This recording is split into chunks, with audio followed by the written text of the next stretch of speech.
और अब बड़ी खबर इस वक्त आपको बता दें, वो बैठक जिस पर दुनिया भर की निगाहें हैं, वो बैठक शुरू हो चुकी है बेलारूस में, जहां पर यूक्रेन और रूस का प्रतिनिधिमंडल बैठक में पहुंच चुका है। दुनिया की सबसे बड़ी बैठक की हम बात कर रहे हैं। बेलारूस की सीमा पर नदी किनारे ये बड़ी बैठक चल रही है और इस बैठक से पूरी दुनिया को उम्मीदें हैं। ये बड़ी बैठक जो बेलारूस में चल रही है, इस बैठक के बाद दोनों ही देशों के लिए क्या ये तनाव थोड़ा सुधरता है, ये हालात सुधरते हैं? दुनिया भर में एक्सपेक्टेशंस हैं, लेकिन कहा यह भी जा रहा है कि आखिर कैसे बैठक और साथ साथ हमला एक साथ कैसे चल सकता है? ये कौन सी स्ट्रैटेजी है जिसमें आज ही थोड़ी देर पहले हमने आपको न्यूज़ 24 ने आपको खबर भी दिखाई थी किस तरीके से कि खार्किव में वहां पे जबरदस्त बमबाजी अभी भी रूस की सेना की तरफ से की गई है। तो फिर सवाल यह खड़ा होता है जो हम आपके सामने कि जंग के बीच, रूस और यूक्रेन के बीच जब बातचीत हो रही है तो फिर कैसे यह संभव है? इसका नतीजा क्या निकलेगा, क्या उम्मीद करें? और देखिए मेरे साथ इस वक्त शीतल राजपूत मेरी सहयोगी जुड़ चुकी हैं, सीधा उनका रुख करते हैं। शीतल, बड़ा सवाल यही जो दुनिया पूछ रही है कि एक तरफ जंग भी चल रही है, दूसरी तरफ बैठक, ऐसे में इस बैठक से हम कितनी उम्मीद करें?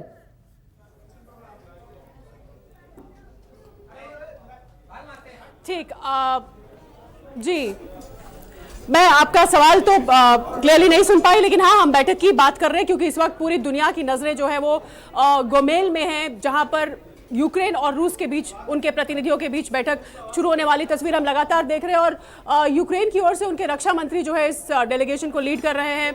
रूस की तरफ से मैं आपको बता दूं कि जो रूसी राष्ट्रपति व्लादिमीर पुतिन के असिस्टेंट हैं व्लादिमीर मेदेंस्की, वो इस वार्ता को लीड करेंगे, रूसी प्रतिनिधिमंडल को लीड करेंगे। पूरी दुनिया की निगाहें और इस सब के बीच में लगातार बयानबाजी भी चल रही है यूक्रेन की तरफ से। हालांकि रूस की तरफ से हमने थोड़ा सा रिस्ट्रिक्टेड स्टेटमेंट्स देखे हैं, मतलब रूस ये कह रहा है कि भाई शांति से बातचीत सुलझनी चाहिए। रूस की ओर से ये भी बयान आया कि दोनों पक्ष जो हैं उनके हित को ध्यान में रखा जाना चाहिए।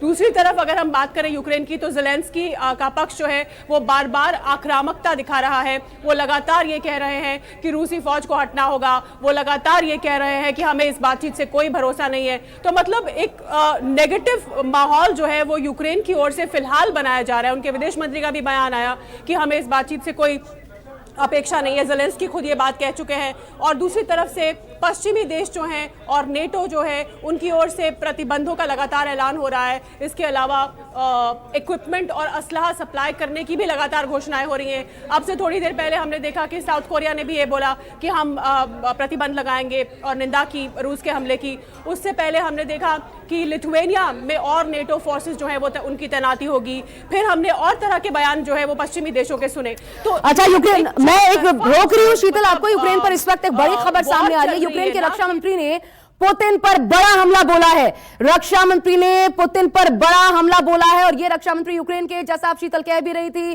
कि यूक्रेन की जो स्थिति है या फिर ज़ेलेंस्की का जिस प्रकार का बयान सामने आ रहा है, और आप रक्षा मंत्री देख सकते हैं उनका जिस प्रकार का बयान सामने आ रहा है, बहुत ज्यादा अपेक्षाएं कैसे पालें कि इस बैठक से बहुत ज्यादा उम्मीदों के साथ कोई निर्णायक निर्णय सामने निकलेगा ऐसा जो कि तनाव को खत्म करेगा। क्योंकि यहां पर देखिए जो कहा गया है पुतिन के लिए इस बैठक के मध्य में, वो बहुत महत्वपूर्ण हो जाता है। कहा जा रहा है कि पुतिन को लेकर के उन पर निशाना साधा गया, यूक्रेन के रक्षा मंत्री ने निशाना साधा कि उनका व्यवहार जो है वो हिटलर जैसा है। ये कह रहे हैं यूक्रेनी रक्षा मंत्री, पुतिन का व्यवहार हिटलर जैसा है।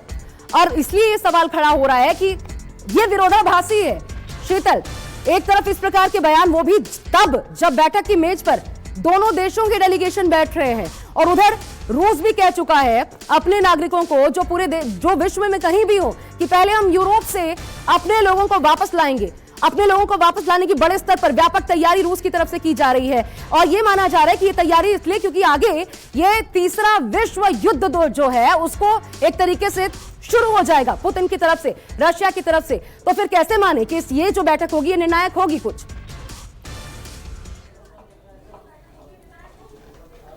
बिल्कुल, ये अब बयानों पे गौर कीजिए। देखिए बयान जो आ रहे हैं ना यूक्रेन की तरफ से, बहुत आक्रामक, उकसावे वाले बयान हैं। अब देखिए यूक्रेन के रक्षा मंत्री ने कह दिया कि पुतिन जो है वो मॉडर्न डे हिटलर है। पुतिन की तुलना हिटलर के साथ कर दी। ये इस वक्त की बड़ी खबर आ रही है और मतलब आप देखिए कितने उकसावे भरे बयान हैं। अब इससे क्या यूक्रेन साबित करना चाह रहा है? अब रूस की तरफ से बयान इस कदर आक्रामक नहीं है। पुतिन को हिटलर कह देना एक तरह से ये दबाव है रूस के ऊपर, और यूक्रेन इसलिए ये दबाव डाल पा रहा है क्योंकि लगातार उसको नेटो का समर्थन अनाउंस हो रहा है, लगातार उसको अमेरिका का समर्थन मिल रहा है, लगातार बातचीत जब शुरू होने जा रही है उससे पहले कोई ना कोई देश ये घोषणा कर देता है कि हम अपने फाइटर्स भेजेंगे, हम अपना ये असलहा दे रहे हैं, हम प्रतिबंध लगा रहे हैं। तो लगातार चौतरफा इस वक्त रूस घिरा हुआ है। अगर कोई देश रूस के समर्थन में खुलकर बोला है अभी हाल में तो वो चीन है, आशा। और चीन ने ये कहा है कि आर्थिक प्रतिबंध इस तरह से लगाना ठीक नहीं है, बातचीत के रास्ते से ये मामला सुलझाया जा सकता है, नहीं तो पूरा का पूरा पश्चिमी जो दुनिया है वो इस वक्त रूस पर आक्रामक है। और दूसरी तरफ बातचीत की मेज पर हम इंतजार में है कि क्या निकल कर आता है। बिल्कुल, इसलिए दुनिया जानना चाहती है कि आखिर इस बैठक से किस प्रकार का निर्णय सामने आता है। नजर रहेगी आप। नमस्कार, मैं हूं मानक गुप्ता। अगर आपको हमारा ये वीडियो पसंद आया हो तो इसे लाइक और शेयर जरूर करें, और हाँ, हमें सब्सक्राइब और फॉलो करना ना भूलें ताकि आप देश और दुनिया की कोई खबर मिस ना करें। चाहे कोई ब्रेकिंग न्यूज हो या कोरोना वायरस से जुड़ी कोई भी अपडेट, पॉलिटिक्स हो या आपकी जेब से जुड़ी कोई खबर, इलेक्शन की कोई न्यूज हो, कोई कंट्रोवर्सी हो या फिर कोई वायरल वीडियो, सब कुछ मिलेगा न्यूज़ 24 पर। तो जुड़े रहिए हमारे साथ और देखते रहिए न्यूज़ 24।